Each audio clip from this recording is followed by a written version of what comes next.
Hey y'all, what's up? Just wanted to come on and talk to you about two different ways that you can propagate your succulents or your house plants. Now, with this plant here, it's the same. Both of them are the same, as you can see. And basically all you see here is cuttings that I made from the leaves of the plant. And what basically happened, you all, is this fleshy plant of mine, over the past year, 2 years, the worms have won the war, or had won the war, and you see all this damage that you see on these leaf cuttings.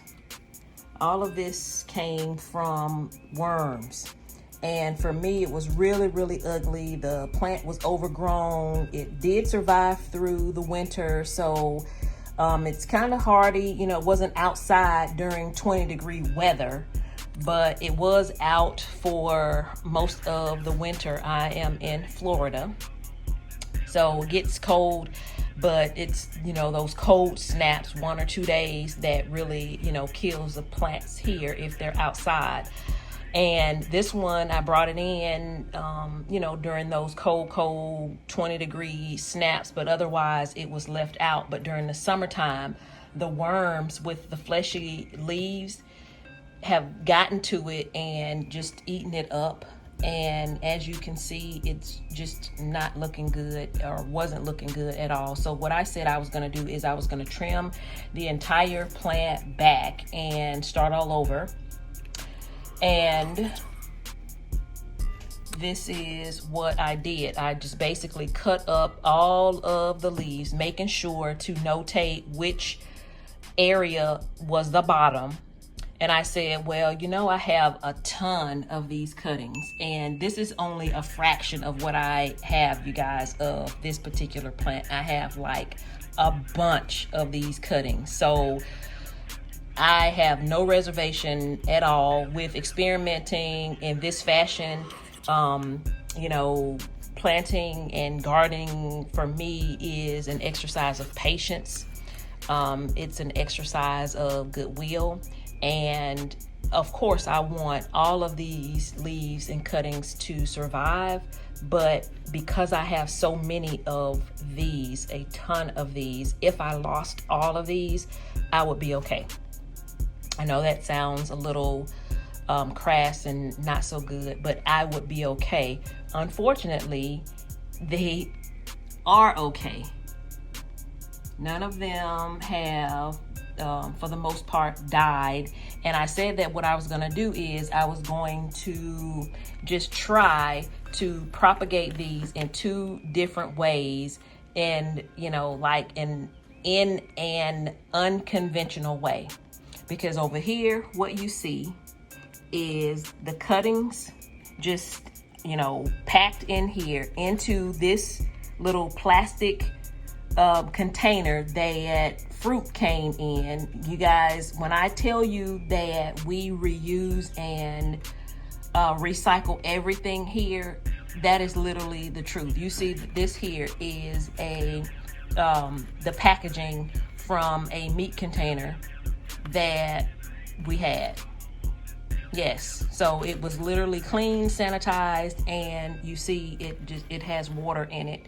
And the cuttings are in this reusable container that the fruit came in, and they're just sitting in the water. Because I have so many of them, I really didn't want to pot them up and just wait. And plus I was doing this experiment, and I said, so what the heck, let's give it a try. And that's exactly what I did. And I just basically kept water in this tray, and the cuttings have been sitting, and as you can see, there are roots.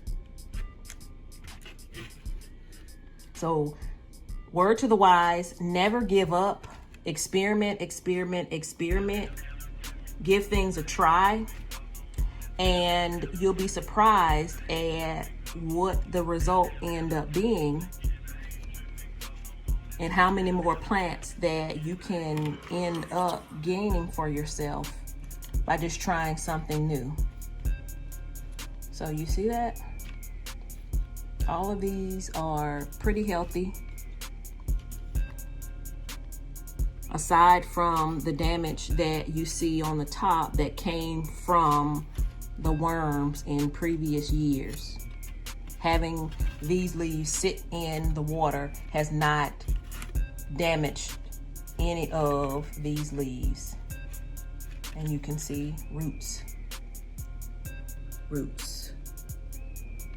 I'm not making this up. Roots all around, just sitting in the water. Okay, now moving along to this one, same thing. In a tray that meat came out of, in these containers that fruit came out of, you see all of these leaves. All of the damage that you see came from the worms, nothing from being in the tray or in the container in the tray. But for this one, what I did was I tried to go the route of putting the containers on soil to see what would happen. And I made a mini terrarium, if that's what you call it, to create humidity. And I put it in, guess what? A reusable plastic bag that something that I ordered came in, and I just slid the entire tray inside this bag. It's out of the bag right now because I have slowly been trying to get these two acclimated to just, let the less humid environment, because I am going to eventually pot these up. But even with these, you can see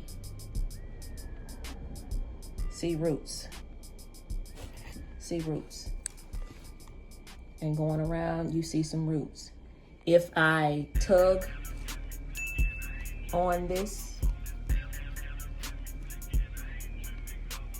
I can't just pick it up like I can pick this up, because the ones in the water is not rooted in anything. I can lift this side up, but the other side of the container is pretty firm in the bag.